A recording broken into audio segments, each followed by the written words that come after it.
La noche del 6 de octubre de 1976, en Beijing, no hubo tanques avanzando por grandes avenidas. No hubo multitudes gritando frente a los edificios del partido. No hubo una guerra abierta por el poder. Hubo algo más frío. Una reunión. Una puerta cerrada. Un grupo de hombres esperando que los supuestos herederos de Mao entraran uno por uno.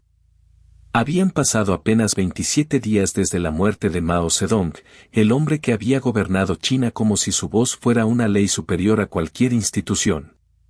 Durante décadas, millones de personas habían repetido sus consignas, levantado sus retratos, memorizado sus frases y aprendido que estar cerca de Mao podía significar estar cerca de la verdad oficial.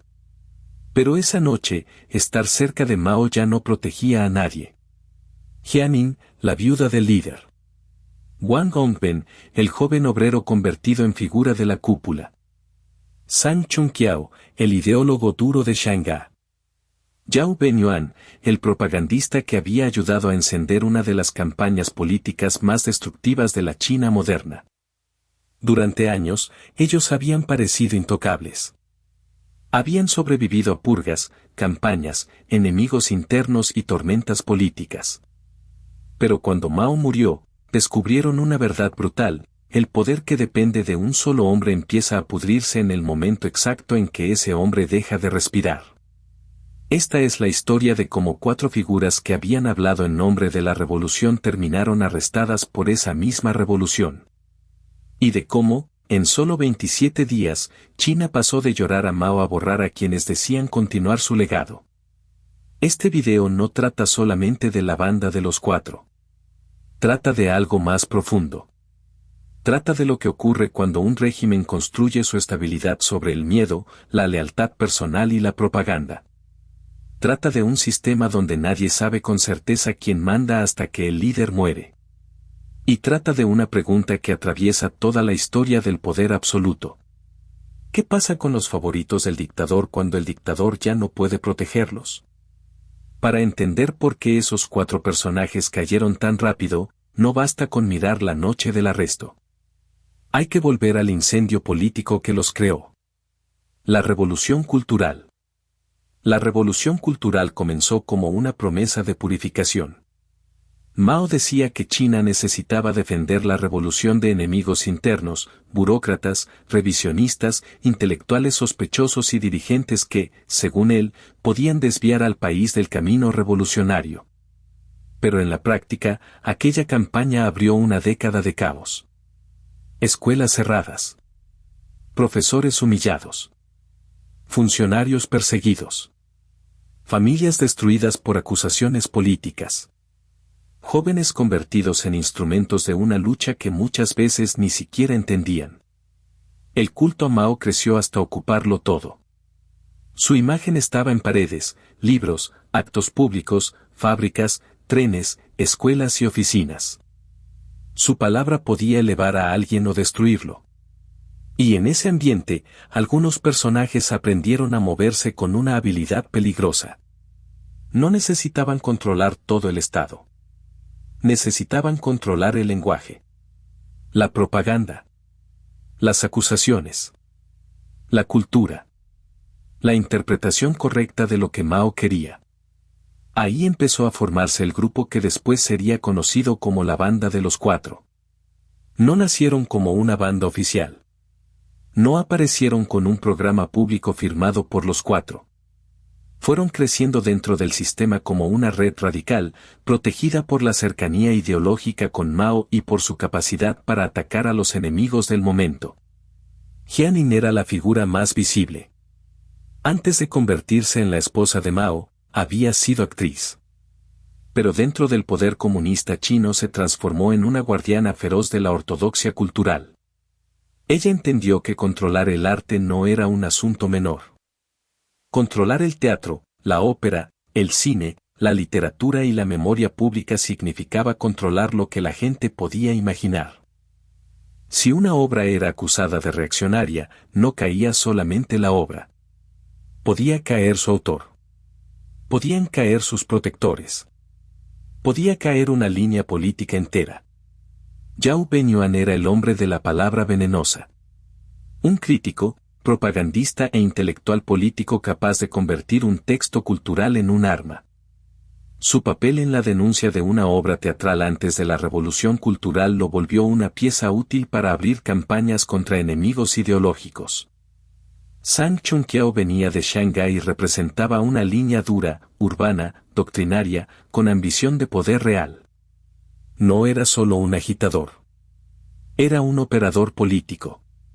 Alguien que entendía el aparato, los comités, los discursos, los equilibrios internos y la manera de transformar una consigna en una estructura de mando.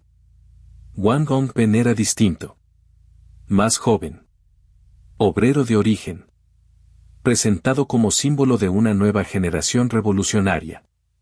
Su ascenso parecía demostrar que la revolución cultural podía tomar a alguien desde la fábrica y llevarlo hasta la cima del partido. Pero esa misma velocidad lo hacía vulnerable. Tenía cargo. Tenía imagen. Tenía cercanía simbólica con Mao. Pero no tenía la profundidad de alianzas militares, administrativas y burocráticas que otros veteranos sí tenían. Los cuatro parecían poderosos. Pero su poder estaba construido sobre un terreno inestable. Dependían demasiado del clima político creado por Mao. Y ese clima iba a cambiar. Lo que hacía peligrosa a la banda de los cuatro también la hacía frágil. Su fuerza no venía de una mayoría social clara. No venía de un mandato electoral. No venía de instituciones capaces de protegerlos si el viento cambiaba. Venía de una combinación de miedo, propaganda, cargos y cercanía con el centro simbólico del poder. Y eso significa que su autoridad dependía de que todos siguieran creyendo que Mao todavía estaba detrás de ellos. Jianin podía presentarse como guardiana de la línea revolucionaria, pero muchos veteranos del partido la veían como una figura peligrosa, vengativa y demasiado ligada a los excesos culturales de la década anterior.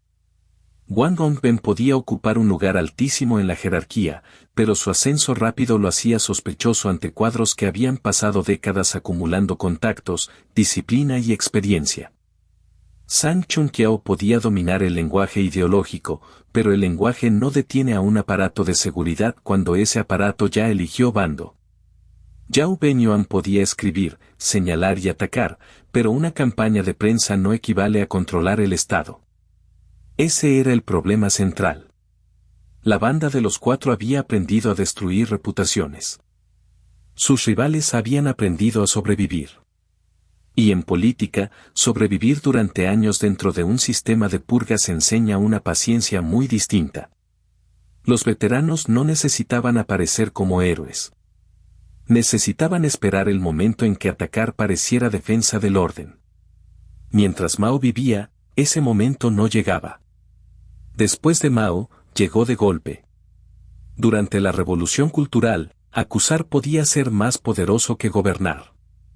Una etiqueta podía destruir a una persona antes de que cualquier juicio existiera. Revisionista. Burgués. Derechista. Traidor a la línea correcta. En un sistema así, la verdad no era simplemente lo que había pasado. La verdad era lo que el poder necesitaba que hubiera pasado. La banda de los cuatro aprendió a operar dentro de esa lógica. No siempre necesitaban ordenar directamente una purga. A veces bastaba con crear el clima. Señalar a un enemigo. Activar una campaña. Publicar una crítica. Convertir la duda en sospecha. Y la sospecha en obediencia. Ese poder era enorme mientras Mao estuviera vivo. Porque Mao podía dejar que una campaña avanzara, frenarla, corregirla o usarla contra otro grupo. Pero cuando el líder se convierte en el árbitro final de todas las disputas, el sistema queda condenado a una pregunta terrible. ¿Quién arbitra cuando el árbitro muere? Antes de seguir, deja en los comentarios una palabra, Mao. Eso me ayuda a saber si quieres más documentales sobre las caídas internas de los grandes regímenes del siglo XX. Y si este formato te interesa, suscríbete a Caída de los Intocables. Aquí vamos a seguir reconstruyendo cómo el poder se rompe desde adentro. En enero de 1976 murió Zhou Enlai, una de las figuras más importantes del régimen chino. Zhou había sobrevivido políticamente durante años porque sabía moverse con una prudencia extrema. No era un radical como Jiang. No era un símbolo de ruptura total. Era un operador de Estado, un hombre de equilibrio, una figura capaz de dar cierta continuidad administrativa incluso mientras el país atravesaba campañas brutales. Su muerte dejó un hueco emocional y político. Para muchos chinos, Zhou representaba una forma de estabilidad en medio del fanatismo. Cuando la gente salió a rendirle homenaje, ese duelo también se convirtió en una forma indirecta de protesta contra los radicales. El poder entendió el mensaje.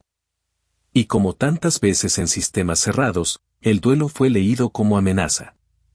Deng Xiaoping, que había sido rehabilitado y vuelto a caer más de una vez, fue acusado nuevamente. En abril de 1976 fue purgado otra vez. La banda de los cuatro parecía haber sobrevivido a otro enemigo. Pero el problema era que Mao también estaba muriendo. Y cuando Mao murió el 9 de septiembre de 1976, todos los equilibrios que dependían de su presencia comenzaron a moverse al mismo tiempo. La pregunta ya no era solo quién tenía razón ideológica. La pregunta era quién controlaba el partido, la seguridad, el ejército, los documentos, las comunicaciones, los sellos, las reuniones y la versión oficial de los hechos. Porque en una dictadura, la sucesión no se decide solo en discursos. Se decide en habitaciones cerradas. Heredar a Mao era casi imposible. No porque faltaran ambiciosos, sino porque Mao había construido un poder demasiado personal. Cuando un líder se vuelve el centro emocional, ideológico y simbólico de un país, cualquier sucesor parece pequeño. Si el sucesor continúa todo exactamente igual, hereda también el caos. Si cambia demasiado rápido, parece traicionar al líder muerto. Si comparte el poder, parece débil. Si concentra el poder, asusta a los demás. Esa era la trampa de 1976. Todos necesitaban pronunciar el nombre de Mao. Pero todos sabían que China no podía seguir funcionando como si Mao todavía estuviera vivo. La banda de los cuatro intentaba conservar el fuego radical de la revolución cultural. Hua Guofeng intentaba presentarse como continuidad disciplinada. Los veteranos militares querían evitar que la política volviera a incendiar el país.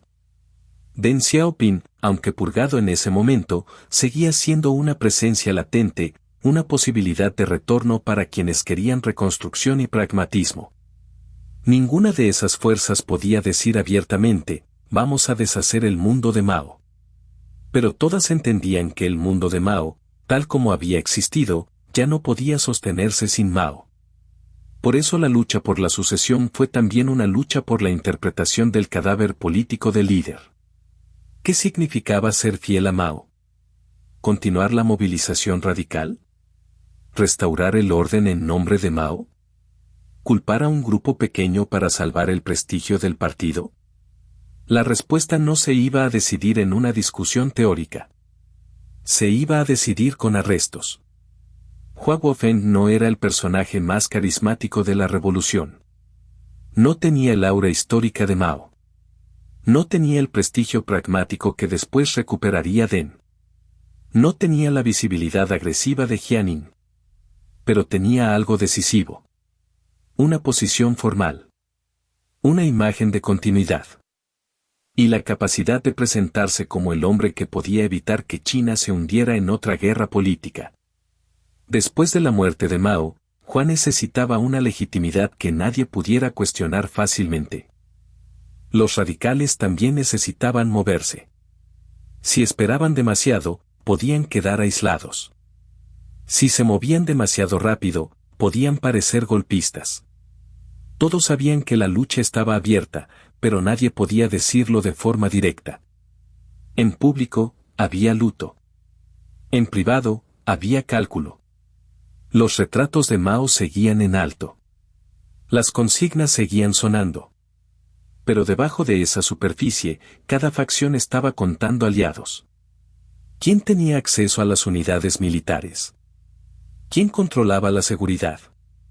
¿Quién podía convocar una reunión? ¿Quién podía cortar una comunicación? ¿Quién podía arrestar primero? La respuesta a esa última pregunta iba a decidirlo todo. La banda de los cuatro tenía influencia. Tenía propaganda. Tenía presencia en la élite. Tenía una narrativa revolucionaria. Pero eso no era lo mismo que tener control real del aparato armado. Frente a ellos empezó a formarse una coalición de supervivencia. Hua Guofeng necesitaba eliminar a quienes podían disputarle la sucesión. Ye Jianjin, figura militar veterana, representaba una parte del poder armado que no quería que los radicales arrastraran al país a otra etapa de caos. Wang Dongxin, vinculado a la seguridad y al entorno de Mao, tenía un papel clave porque en un momento así no gana quien pronuncia el discurso más puro. Gana quien controla las puertas, los pasillos, las escoltas, los accesos, el calendario de reuniones. La noche del 6 de octubre no fue improvisada. Fue la clase de operación que solo funciona si quienes deben obedecer ya saben de qué lado está el poder efectivo. La clave estaba en convertir una acción de fuerza en un acto de estabilidad. Si Hua y sus aliados parecían simplemente una facción arrestando a otra facción, el país podía entrar en un conflicto imprevisible. Pero si lograban presentar la operación como una defensa del partido contra una conspiración radical, entonces el arresto dejaba de parecer golpe y empezaba a parecer corrección histórica. Por eso necesitaban actuar con precisión. No bastaba con detener a los cuatro. Había que impedir que sus seguidores reaccionaran. Había que controlar la prensa. Había que controlar las comunicaciones. Había que decidir qué se diría primero, cuándo se anunciaría y qué palabras se usarían.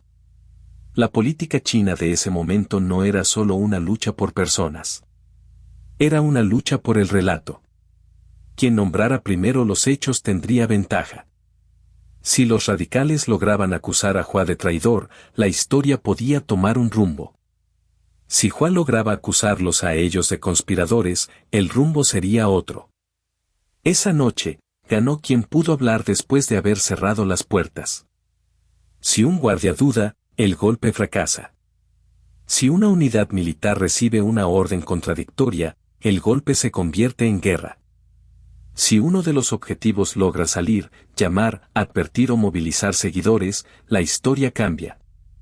Por eso la operación tenía que ser rápida, silenciosa, legal en apariencia, definitiva en la práctica. El golpe no necesitaba una multitud. Necesitaba aislamiento. Uno por uno, los miembros principales del grupo fueron neutralizados. En la memoria política china, aquella operación quedó asociada al complejo de Songnanhai, el centro cerrado donde el poder chino tomaba decisiones lejos de la mirada pública. El simbolismo era perfecto. Los mismos espacios donde se había administrado el culto a Mao se convertían ahora en el escenario donde sus radicales quedaban fuera del juego. Wang Hongben, el joven ascendido desde el mundo obrero, ya no era la promesa de una nueva generación. Era un hombre sin base suficiente frente a veteranos que sí sabían cómo sobrevivir. Jianin, que durante años había usado la cultura como arma política, descubría que sus enemigos podían usar contra ella la palabra más peligrosa del sistema, conspiración. Zhang Chunqiao, el operador doctrinario, quedaba atrapado por una operación más práctica que ideológica. Yao Benyuan, el hombre de los textos y las campañas, veía cómo la propaganda dejaba de protegerlo. El poder no los derrotó con un debate. Los derrotó con control. Control del espacio. Control de los cuerpos. Control del tiempo. Control de la versión que se contaría después. En pocas horas, los que parecían custodios de la revolución quedaron convertidos en acusados. Y eso revela una de las leyes más duras de los regímenes cerrados. Cuando el poder cambia de manos, el lenguaje cambia de dueño. El nombre banda de los cuatro no era inocente. Llamarlos así convertía una disputa de sucesión en una limpieza necesaria. No eran una facción política. Eran una banda. No eran herederos de Mao. Eran usurpadores. No eran revolucionarios fieles. Eran culpables de los excesos que el nuevo poder necesitaba explicar. Esa operación narrativa fue tan importante como el arresto. China había atravesado una década de trauma político.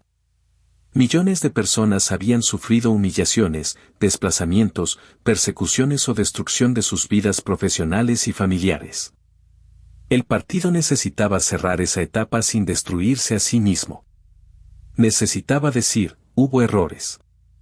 Pero esos errores podían concentrarse en algunos culpables. La banda de los cuatro se convirtió en el contenedor político de una década de caos. El régimen podía condenarlo sin condenar por completo a Mao. Podía abrir una nueva etapa sin admitir todo el peso de la vieja. Podía prometer orden sin permitir una memoria totalmente libre. Ese fue el verdadero valor de su caída. No solo fueron arrestados. Fueron convertidos en explicación. Y esa explicación era útil porque simplificaba una tragedia inmensa. La revolución cultural no había sido obra de 4 personas. Había movilizado estructuras enteras del partido, del Estado, del ejército, de la educación, de la prensa y de la vida cotidiana. Había funcionado porque millones aprendieron a repetir consignas, porque funcionarios obedecieron, porque vecinos denunciaron vecinos, porque jóvenes atacaron profesores, porque el miedo bajó desde la cima y se multiplicó en cada nivel. Pero un régimen no suele sobrevivir diciendo, el problema fuimos todos nosotros. Sobrevive diciendo, el problema fueron ellos. Por eso la banda de los 4 cumplió una función política después de caer. Sus rostros permitieron cerrar una puerta sin abrir todas las demás. Sirvieron para condenar el exceso sin destruir la continuidad. Para admitir daños sin permitir una autopsia completa del sistema. Para decir que China entraba en otra etapa, pero sin permitir que la memoria escapara del control del partido. Es importante entender algo. La noche de octubre no cerró jurídicamente el caso. Lo cerró políticamente. El juicio llegaría después, entre 1980 y 1981, cuando China ya estaba entrando en otra etapa. Para entonces, Deng Xiaoping había regresado al centro del poder y el país comenzaba a moverse hacia reformas que habrían sido impensables bajo el clima más radical de la revolución cultural. En el juicio, Jianin no se comportó como una acusada arrepentida. Se defendió como alguien que había obedecido y ejecutado la línea de Mao. Esa defensa era peligrosa. Porque si ella solo había seguido a Mao, entonces la pregunta real era más amplia. ¿Dónde terminaba la responsabilidad de la banda de los 4 y dónde empezaba la responsabilidad del sistema que los había producido? El poder no quería abrir esa puerta por completo. Por eso el juicio tenía una función doble. Castigar a los derrotados. Y delimitar la memoria. Jianin y Zhang Chunqiao recibieron condenas de muerte suspendidas, luego reducidas. Wang Hongben fue condenado a cadena perpetua. Zhao Benyuan recibió una condena de 20 años. La revolución que ellos habían invocado para subir terminó usando los tribunales para enterrarlos. Pero el juicio tenía un límite. Podía condenar a 4 personas. Podía mostrar documentos. Podía hablar de persecuciones, abusos y responsabilidad política. Podía darle al país una imagen de cierre. Pero no podía decirlo todo. No podía convertir a Mao en el acusado principal. No podía permitir que la sociedad preguntara libremente por qué tantos funcionarios habían obedecido durante tantos años. No podía explicar hasta el final cómo un sistema entero había premiado la denuncia, el fanatismo y la obediencia. Y no podía admitir que la banda de los 4 había sido útil mientras su radicalismo servía a la lucha interna del propio Mao. Ese silencio parcial fue parte de la transición. China necesitaba alejarse del caos de la revolución cultural, pero el partido no podía destruir el mito fundacional que todavía sostenía su autoridad. Entonces se creó una memoria administrada. La banda de los cuatro fue presentada como el rostro del desastre. Mao quedó protegido por una fórmula más ambigua: gran líder, grandes errores, responsabilidad histórica limitada. Esa ambigüedad permitió avanzar. Pero también dejó una herida abierta. Porque cuando una tragedia se concentra en pocos culpables, muchas preguntas quedan fuera del expediente. ¿Cuántos participaron por convicción? ¿Cuántos por miedo? ¿Cuántos por oportunismo? ¿Cuántos se salvaron acusando a otros? ¿Y cuántos cambiaron de discurso apenas entendieron que el nuevo poder exigía una nueva lealtad? La caída de la banda de los cuatro no fue solo el castigo de un grupo. Fue una operación de memoria. Una forma de decir: esto terminó, pero lo contaremos de una manera que permita al sistema seguir en pie. La caída de la banda de los cuatro fue rápida porque su poder era más estrecho de lo que parecía. Tenían voz. Pero no tenían suficiente músculo. Tenían propaganda. Pero no tenían control total de las armas. Tenían cercanía simbólica con Mao. Pero Mao ya no estaba. Tenían enemigos en todas partes. Y muchos de esos enemigos habían aprendido a esperar. En los sistemas autoritarios, esperar puede ser una estrategia de supervivencia. No todos los rivales atacan cuando están indignados. Algunos atacan cuando el protector del enemigo desaparece. Eso fue lo que ocurrió. Durante años, los radicales habían acumulado resentimientos. Habían participado en campañas que destruyeron carreras. Habían atacado a figuras moderadas. Habían usado el lenguaje de la pureza revolucionaria para hacer política. Pero cuando la rueda giró, quedaron solos frente a una coalición más amplia, más práctica y mejor conectada con el aparato coercitivo. La pregunta no era si eran culpables de todo lo que se les atribuyó. La pregunta era si aún podían defenderse. Y la respuesta fue no. La revolución cultural fue oficialmente cerrada después, pero en términos políticos su final ya estaba escrito cuando los cuatro cayeron. La China que emergió de esa crisis no se volvió democrática. No abrió una investigación libre sobre todo el pasado. No permitió que la sociedad discutiera sin límites la responsabilidad de Mao. Pero sí cambió de dirección. El lenguaje de la movilización permanente empezó a perder terreno frente al lenguaje del orden, la reconstrucción y el desarrollo. Deng Xiaoping regresó como figura clave. Las reformas económicas comenzaron a abrir un camino distinto. Y la banda de los cuatro quedó como símbolo de una etapa que el propio partido necesitaba superar sin romperse. Ahí está la paradoja. Los radicales habían defendido una revolución que devoraba enemigos. Al final, fueron presentados como los enemigos que debían ser devorados para que el sistema sobreviviera. La historia de la banda de los cuatro muestra que ser intocable no significa ser fuerte. A veces solo significa estar protegido por alguien más poderoso. Y cuando esa protección desaparece, todo lo que parecía sólido se revela como una escenografía. Mao murió el 9 de septiembre de 1976. 27 días después, los que decían custodiar su revolución fueron arrestados. No por una oposición democrática. No por una rebelión popular. Sino por otros hombres del mismo sistema, usando las mismas herramientas del sistema: secreto, disciplina, control, acusación y miedo. La caída de los intocables no siempre llega desde fuera. A veces llega desde la habitación de al lado. Y cuando la puerta se cierra, el poder que parecía eterno descubre que nunca fue suyo. Solo estaba prestado. La historia de Mao no terminó con Mao. Terminó, en parte, con quienes intentaron vivir de su sombra cuando esa sombra ya no podía protegerlos. Y esa es una advertencia que aparece una y otra vez en la historia. Los favoritos del poder absoluto suelen parecer invencibles hasta el día en que el centro desaparece. Entonces ya no importan los retratos, las consignas ni los discursos repetidos durante años. Importa quién controla la puerta. Quién firma la orden. Quién cuenta la historia al día siguiente. Y quien queda del lado equivocado cuando todos empiezan a llamar justicia a lo que, hasta ayer, habría sido traición.